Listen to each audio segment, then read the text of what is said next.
Tension मत ले, घरेलू उपाय बा।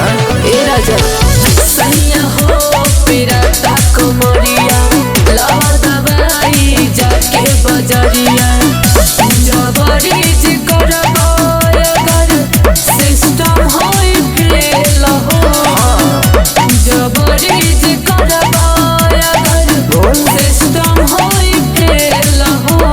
अरे हेले आवा लगा दी ही सरसों के तेल हो, फिर न होई ध्वनि सिस्टम फेल हो। आवा लगा दी ही सरसों के तेल हो, फिर न होई ध्वनि सिस्टम फेल हो।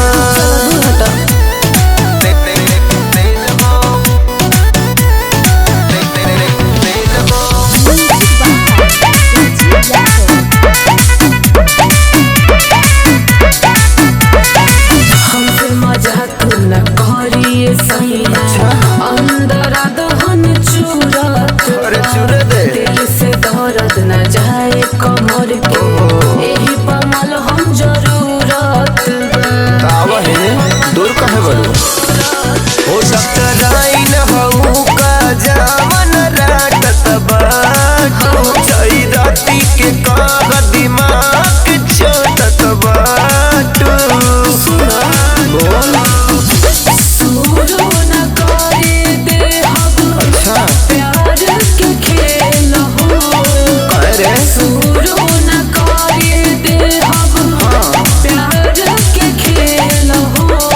सुना आवा लगा दी ही सरसों के तेल हो, फिर न होई ध्वनि सिस्टम फेल हो।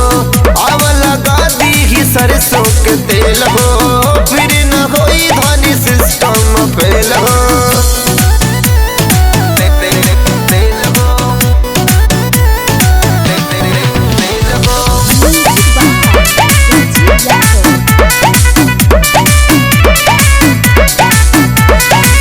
रह कैसे बतावा कुंवर करत रह तू सबर हो उदे दीवाना ना बाटा कंट्रोल में अच्छा।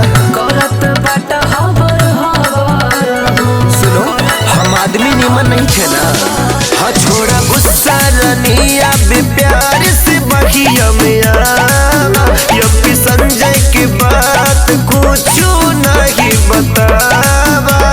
सब बता दे हरदम उफान मारे जवनिया के रेल हो हरदम उफान मारे जवनिया के रेल हो। अरे करे जा आवा लगा दी ही सरसों के तेल हो, फिर न होई ध्वनि सिस्टम फेल हो। आवा लगा दी ही सरसों के तेल हो, फिर न होई ध्वनि सिस्टम फेल